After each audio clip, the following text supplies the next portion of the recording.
I grew up here in Vegas. See, the thing about living in Vegas is like, somebody always has like some shit to prove. You know, you're always, growing up, I mean, don't get me wrong, I had a fun childhood, but like when I got to my teenage years, it seems like everybody had something to prove. That's one thing I would say about myself, is I was a good kid growing up. Yes, I did get into a lot of fights, but everybody does in Vegas. Addiction can come in many ways, you know. It can come in drugs, alcohol, sex, you know, food, I mean, TV, phones. Cell phone, I would say, is definitely my new addiction, unfortunately. It causes problems, you know, for some people, but cell phone is definitely an addiction. I mean, I have some people, I know some people that were addicted to lifting weights. I mean, honestly, that'd be a cool ass addiction to have. I wish I had that addiction, lifting weights all day long. That's all they want to do is lift weights and work out. I mean, that'd be awesome. The first time I ever smoked weed, I was 13, I believe. Could have been 12. I think I was 12. I was on my way to, you know, a couple of my friends were smoking weed already. They were buying what they used to call Nick sacks. Nick sacks were little $5 sacks that you used to be able to get. I don't even know if they make Nick sacks anymore. It was what they called stress weed. Stress. The stoner crew I was a part of actually was a lot of fun. It was really just a group of friends that hung around and smoked weed all day. We'd go to like Cottonmouth King concerts, and you know, that's pretty much it. Like, we'd just hang around, smoke weed, and go to Cottonmouth King concerts.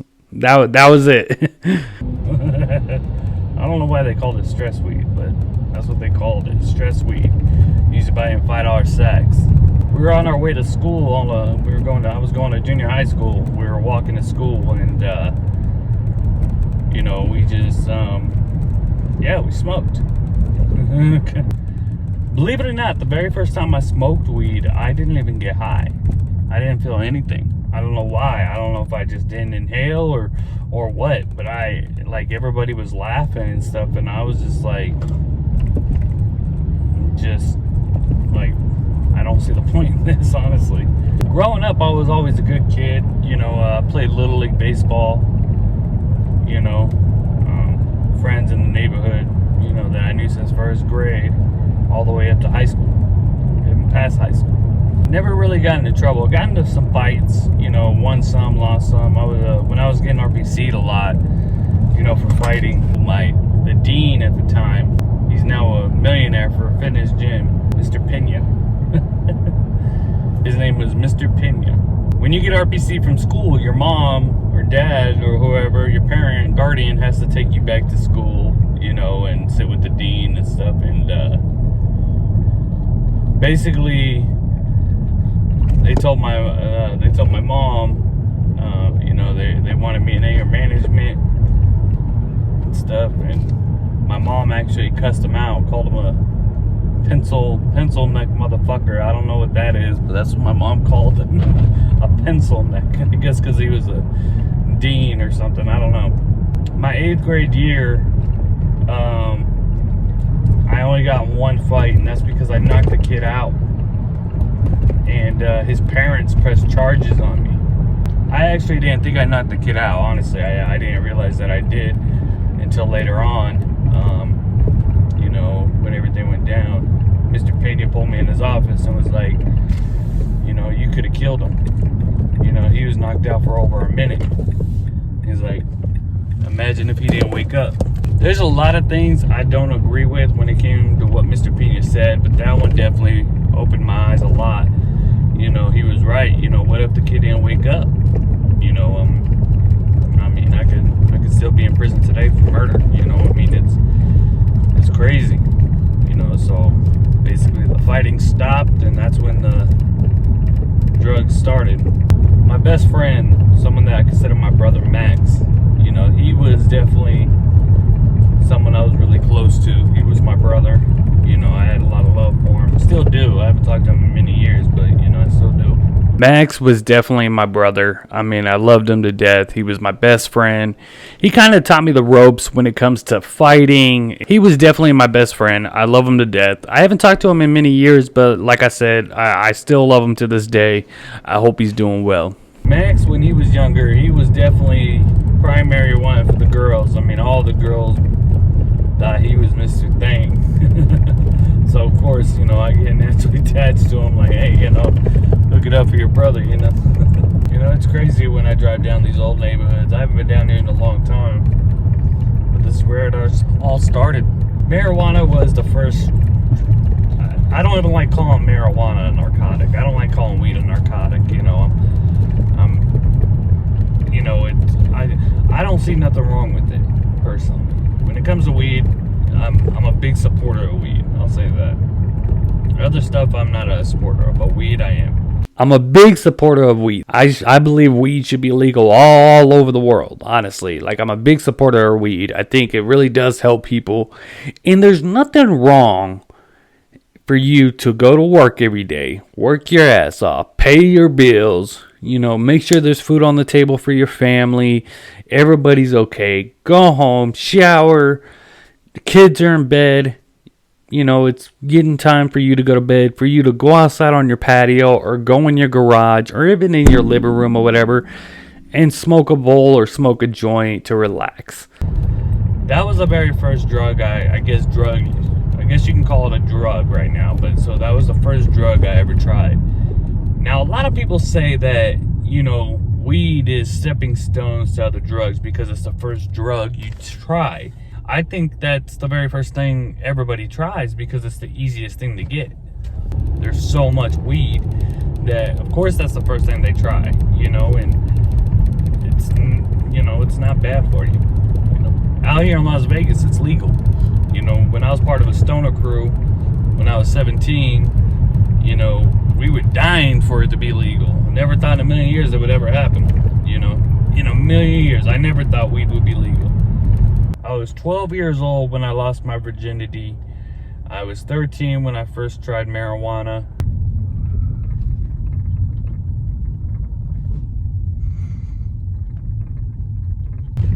Zion Street. This is Zion Street. I'm going to show you where the house I grew up at.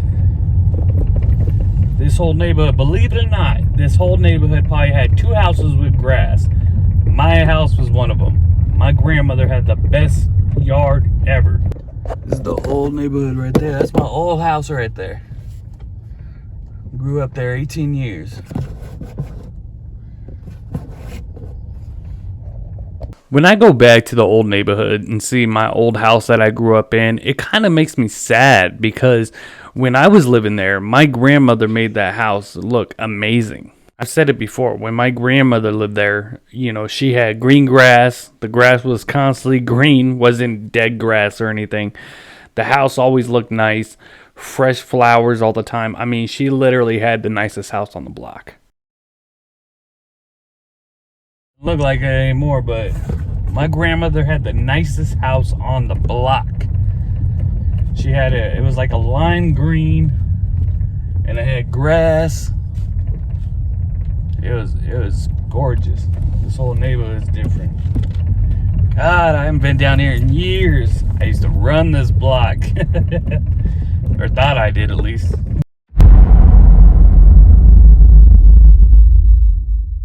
So I go to the dentist to, you know, get my teeth, my wisdom teeth pulled and stuff like that. I go to the dentist and they gave me Lortab 10 milligram.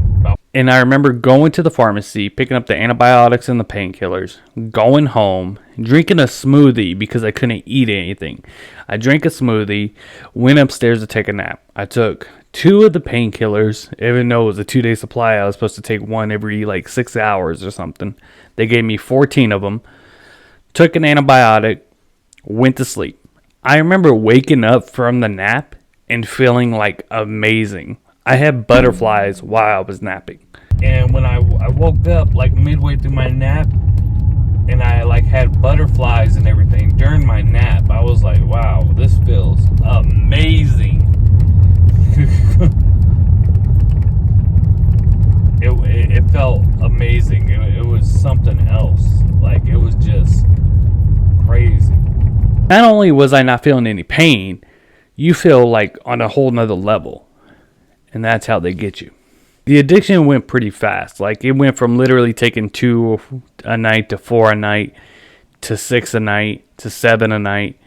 Then taking them during the day. At first, I was only taking them at night. Literally, it would be about 9 o'clock at night, and I would take a couple. Now, back in my teenage years I never did pills. Never trusted pills. I never liked them. You know, people would take painkillers all the time, or Somas, or, you know, Klonopins. I mean, they would just take these random ass pills. Oxycodone, Oxycontin.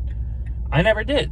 I never wanted to take pills. I never trusted pills. Now, the dentist only gave me a 2-day supply, so I had to go on the street and find some connects. I literally got to the point about a year in. It was to the point where right when I woke up, if I didn't have any of the Lortabs, I was sick as hell. What about Susanna?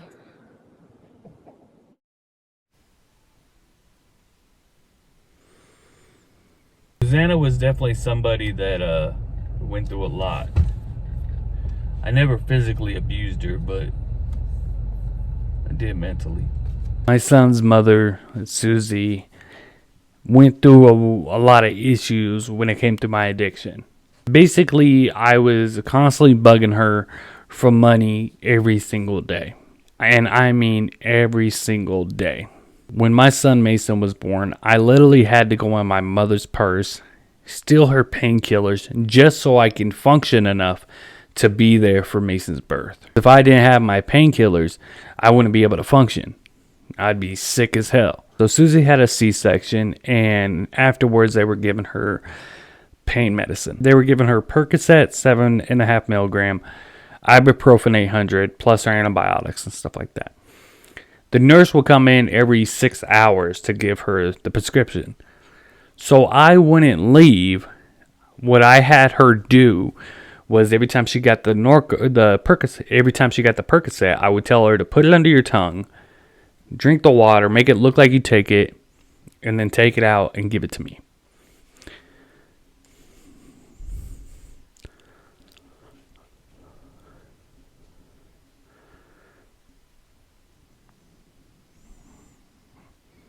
It went on for a very long time. I was addicted for 8 years, and I was bugging her for money every day. This right here was the spot where I would meet to get the pills. I lived right down the road here, and I would literally come to this bar on the corner of Charleston and Cimarron, sit on this power thing right here. I would sit right here for a long time, wait for the Connect to show up. I would sit there for hours. I would just sit there, you know, not worrying about nothing but my painkillers. You know, for a long time I would just sit at that spot. I mean, I would sit there for hours at a time, you know, just waiting for the Connect to show up. There was times where Susanna would have her car, and even though I knew the Connect was on his way, I didn't know how long he would be. I would have her just sit in this parking lot with me for a long period of time, and we would just chill here waiting for the Connect to show up.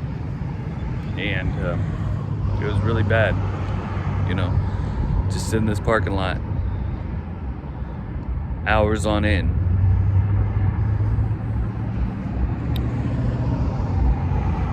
Yeah, I would come up with these ways to con her, to blackmail her. You know, she stopped going. She went to UNLV for a while. She stopped going. I would threaten her with that, like, hey, I'm gonna let your family know that you're not going to school anymore. Just constantly blackmailing her to give me money. And that went on for a very long time. I had to hide my addiction from her. You know, it was one of those things where basically I told her she knew I was taking painkillers, but she didn't know I was addicted to them. I got addicted about, you know, pretty quick. I started out with taking 2 a night, to 4 a night to 7 a night, 7 a night, and then it was to the point where I was taking 40 to 50 a day. Back then, they were going for $2 a piece. I couldn't even tell you what they were going for now, but I know it's a lot more than $2 a piece. They were going for $2 a piece, and I would go buy like 10 of them at a time, sometimes 15, and that would last me about a day or two. I tried to hide my addiction as much as I could. It was pretty obvious, though. When you're addicted to something, your whole personality changes, your whole demeanor changes. Like, you just change into this person that nobody wants to be a part of. It starts about lying about the addiction. Then it starts lying about money, lying about this, lying about that. Then you have to guilt people into giving you money to feed your addiction. So I would literally tell people I had cancer. But I knew I can use that to get people to give me money, feel bad for me, say I needed money for surgery, and basically just get money. And I will say, my buddy Rodney, who was my best friend, he definitely gave me the most. He probably gave me around, I would say, $1,400 to $1,500, maybe even more than that. I mean, I was asking him for $300 at a time. Rodney was definitely really smart with his money, so I knew he had it. He was a good friend of mine. I was constantly saying I would pay him in interest. And that's how I also got pills fronted to me, too. I would tell the Connect, like, hey, if you loan me 10 pills until next Friday, not only will I throw you the money, I'll throw you double the money. And, of course, they're going to be like, okay, he's been going through me for a year. I know he needs these pills. I'm going to loan them to him, but I'm not going to sell them anymore until I get my money. That caused a lot of friction. I literally lost my job because I couldn't keep up with my addiction. I was going to work detoxing every single day if I didn't have my pills. So, quit my job. Didn't have any money, so I had to sell my truck to get some money to get pills. I literally had a 1999 Ford Ranger, sold it for $600 just to get money right away. $600 just to go get the pills.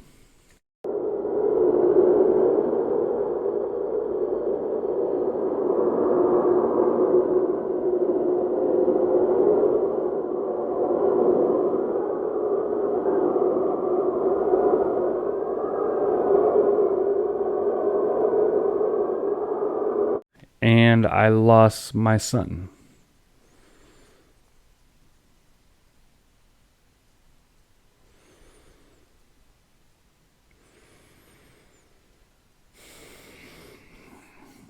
My family didn't want anything to do with me. My mother didn't want anything to do with me. My sister didn't want anything to do with me. My brother-in-law didn't want anything to do with me. My cousin that was raised like my sister cut me off completely, didn't talk to me at all. All my friends cut me off. They weren't answering my calls. They weren't answering texts, Facebook, nothing. Just it went from being a whole group of friends to zero. January 2016, my mother died. And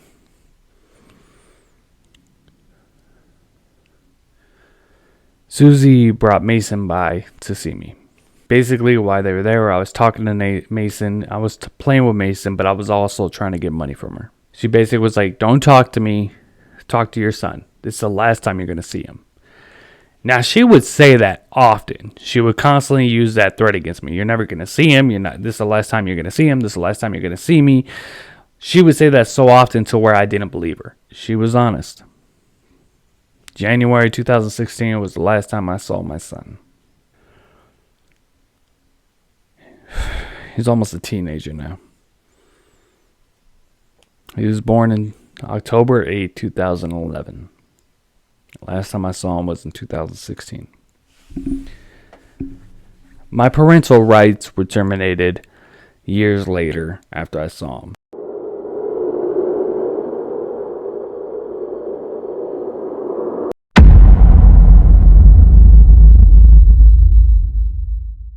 I personally don't keep track of when I sobered up, when I detox, when I got off pills.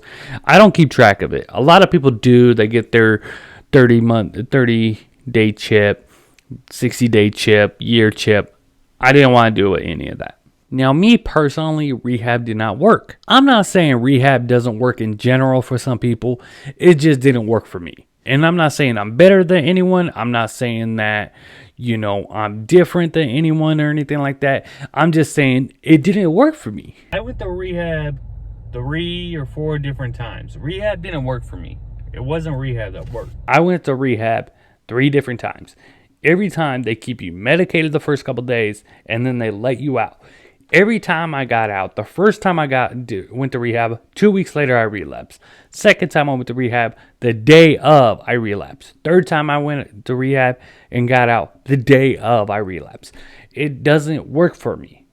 They're talking about get a sponsor, do this, follow these 12 steps, all that. That's not what did it for me. And I'm not saying it's not going to work for anybody or anything like that. For me, it did not work. Now, I lost my son. I lost my girlfriend at the time. I lost my job, lost my vehicle, lost family members, lost friends, lost everything. I was losing everything. And I still wouldn't give it up. The day I quit, I can take you back to that day. It was a Thursday morning. Probably about 8 o'clock in the morning. I would take the bus to his house, and it was literally 2.5 hours on bus. Addiction is different on everybody. It's different on everybody.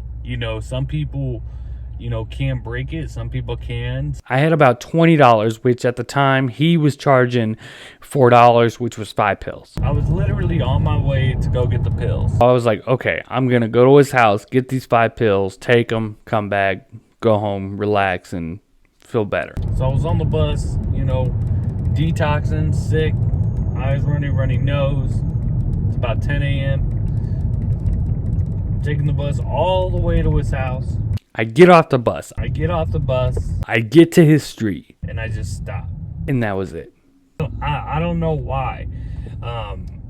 It wasn't like some big, I didn't feel God's hand. I didn't feel anything different. I just stopped and I didn't go to his house. I just was done, literally. I don't know what it was. I really don't, because I really wanted the pills, but I was just like, I can't, I just couldn't do it. I can't explain it. I try to explain it, I try to understand it, but I can't. I literally was like, I am done. It was just something in my brain after 8 years and losing my son and losing Susanna, losing my job and losing my mom or my mother, losing my truck, losing my family, losing my friends. All my friends, turned their backs against me because I was lying to them and taking money from them. Susanna cut me off. She wasn't answering my calls or anything. My own family could not trust me. My own family. I still don't know what it was. I just had enough. I don't know. I was literally a block away from his house, from the Connect's house, to go get the pills. I had like $30 on me, where I could have gotten a decent amount to feel a lot better. I was sick, and I couldn't, I don't know what the fuck it was. I couldn't do it anymore. I didn't go get the pills. I don't know what it was. I don't know why, and I wish I knew. I really do. It wasn't no higher power saying you're done. It wasn't me thinking everything I lost and that I'm quitting. I don't know what it was. I really don't. But I was just done. Instead of going up the street, which was about 3 minutes to get the pills while being sick, because I didn't have them that morning, I literally waited for the next bus to show up, got on it, went back home. I went home, went upstairs, grabbed a cigarette out of my pack, went outside, smoked a cigarette, went up, shut the door, detoxed. And that detox, that was the worst feeling I've ever been in my life. Literally detoxing on my own is what did it. I was used to going to rehab where they keep you medicated, you're sleeping the first few days and stuff like that. No, when you detox on your own, when you're going cold turkey, you feel everything. Detoxing, oh man, that was the worst thing I ever gone through in my life. It was horrible. It was, the feeling of it, oh man, like, I wouldn't wish that on my worst enemy. My legs were shaking really bad. My nose was running. The hot, cold sweats, pins and needles all over your body, eyes watery.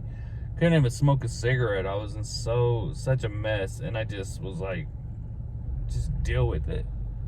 Just deal with it. See, at rehab, they keep you medicated, so you're asleep the first like 2 or 3 days. You know, they keep you medicated so you don't feel the detox so well. When you're doing it at home on your own, you feel it all. You're not medicated. You know, you feel it. You feel everything. And it's not a great feeling at all. Like, it is the worst. Now, a lot of people say detox lasts about 4 or 5 days. I don't know what it was, but it seemed like my detox lasted over a week. People say detox lasts like 4 or 5 days. That shit lasted over a week to me. Like, I was still feeling withdrawal symptoms like day 10. I was literally feeling symptoms over a week later. Pins and needles every now and then, the sweats, runny nose, eyes watery. Worst feeling in my life. But when I was done, I was done.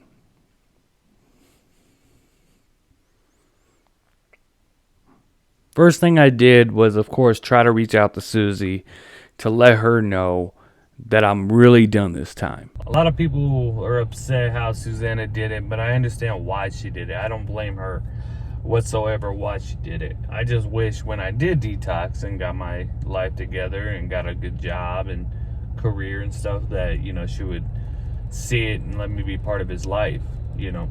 There's so many fathers out there that don't want to be in their kid's life. You know, when they're pregnant, they take off and stuff like that. I wanted to be in my son's life badly. Even when I was hooked on pills, you know, I wasn't aggressive towards them when I was detoxing. I wasn't, you know, withdrawing if I didn't have any. I was always good to Mason. Always happy to see him, always playing with him.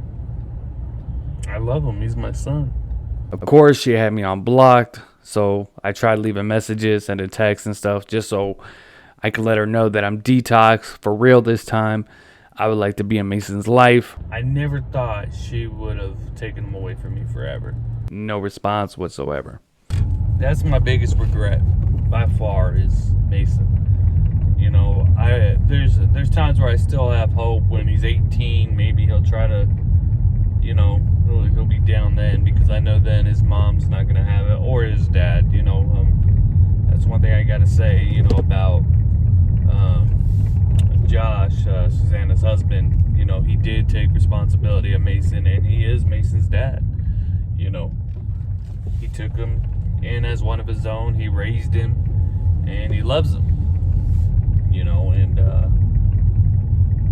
you know, I really appreciate him for doing that. He did the job that I couldn't do. He did a lot of great things for Susanna. Josh was somebody Susanna needed. He was perfect. From the personality I've seen from him and stuff, he was perfect. He's perfect for her. He's exactly what she needed after somebody like me. For about over a year, I did not go look for a job. I did not go out of the house or anything. So I waited over a year before I went looking for a job. Been doing an amazing time ever since. A lot of people have issues talking about it. Me personally, I don't. I don't have cravings. I don't have, you know, thoughts about it. I'm very open about my addiction and my recovery. And honestly, it just is for certain people. I mean, I'm not saying people that have a hard time talking about their addiction or their recovery or anything, they're weaker than I am if they have problems talking about it. I'm just saying for me, it just doesn't affect me anymore. It's been so long that it's just whatever. I ended up meeting my current fiance at my job. It took me 6 months to convince her to go out with me. 6 months. First 6 months, she was like, nope, no. And she was dead honest. She was like, I'm not into you at all.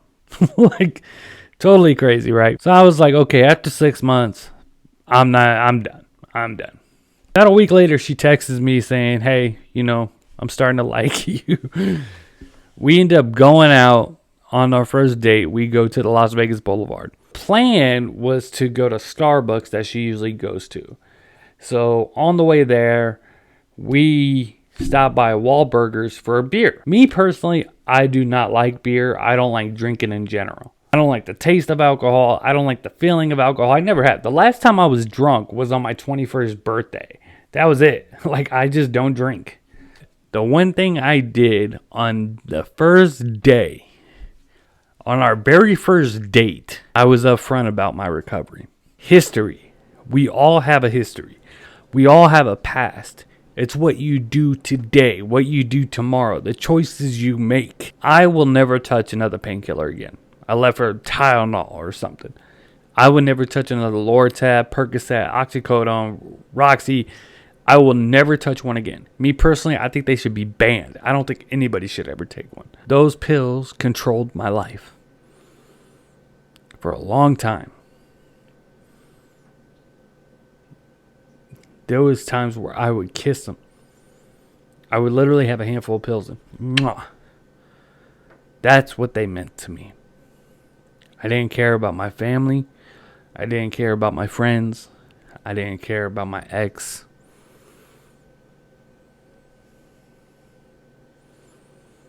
All I cared about was the pills.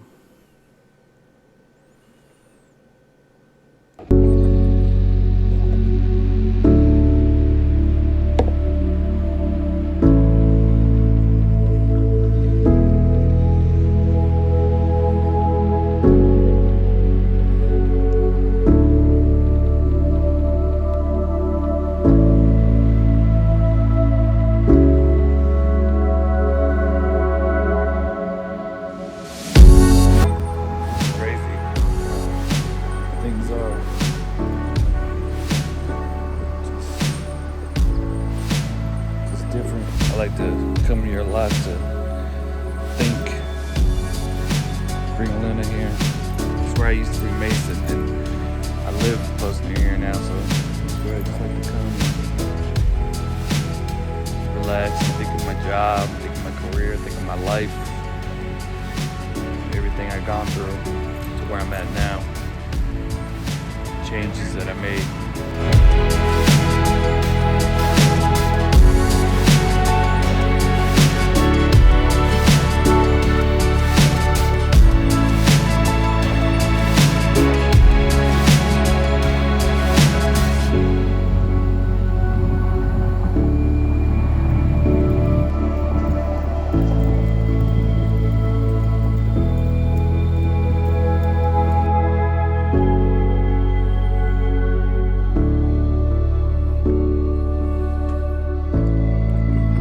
A lot of people ask me, do I blame her for terminating my parental rights?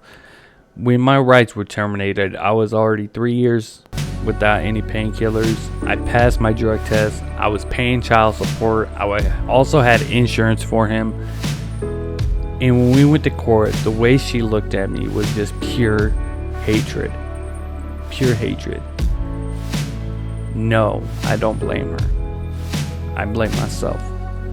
She put up with a lot for a long time. A long time. She gave me way too many chances. She believed in me too many times and failed. I failed too many times for her to keep believing me. Now, when it was time that I was real, that I wasn't lying, that I was being honest, that I was off those pills, and that I was working and doing everything right, she still couldn't believe it. She never will. She never will. I can be pillless. I won't take a pill for 20 years. In 20 years, if she runs into me, she's still going to think I'm taking them. Because I lied to her way too much. She did what she felt she had to do to protect our son. She remarried and had another kid. She also had another boy. And honestly, her husband is exactly what she needed after dealing with me. And I have a lot of respect for him. I don't want to say his name, but I have a lot of respect for him. He went and took responsibility of Mason from day one. He took responsibility to be his father, and that's why my parental rights were terminated. They were engaged, getting married. He wanted to adopt Mason. Of course, I fought it because I wanted to be in my son's life. I was sober. I wasn't, taking pills anymore. I was working. I was paying support. I had insurance for him. I still have insurance for him. I'm not taking that off. You never know. He might need it for something. So even though my parental rights are terminated, I told my work, hey, keep him on the insurance. I'm not ever going to use that against them, but you never know. There might be a situation where he needs it. There you go. You don't even have to contact me. There, he has it. There's been so many times where I did want to sit down with her and her husband and be like, look, I'll give you guys this much money every month. I mean, whatever you need just for me to be in Mason's life. I'll do whatever it takes. I would love to have that opportunity. It will never come. I wish it would, but it never would. I would love for Luna to know her older brother. I would love to know him. And people say, oh, well, when he's 18, he might reach out. And I really don't believe that because, one, I don't know if they'll ever tell him who his real father is, and two, they're gonna badmouth me so much, which they have the right to, that he's not gonna want any kind of contact. I've came a long way, especially career-wise. I definitely turned my life around 180. I never thought I was gonna get off the pills. I never did. I thought I would be on those things for the rest of my life until I die. But I detoxed. I've been detoxed for many years. Do I smoke every now and then? Yes. So you can't say you're 100% sober when I smoke every now and then. Do I smoke every single day? No. But I do smoke every now and then. Don't drink. Don't like it. Every now and then I might want to try a beer or something, but no. I have a beautiful 3-year-old daughter. I have a beautiful fiance. I have an amazing job with amazing people. Yes, I lost a lot, but I learned so much from it. I lost everything so fast, and it took so much to get it back. Get a job, get my car. When my queen and I first met, we were living in a weekly apartment. Now we're in a nice place, in a nice neighborhood. I live in the Lakes area, We live in a nice area. Luna's doing amazing. And we also have a dog. I always wanted a German Shepherd, and we got one. Life comes at you in so many ways, you got one shot at it, and that's it. I was addicted for 8 years. Those 8 years, I could have done a lot of great things. Instead, they're gone, and I can only learn from them. Kings and Queens, if you watch this video, I want to say thank you for all your support and all your love, especially for this video. It's a long video, I know, but thank you. See you guys later.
Bye.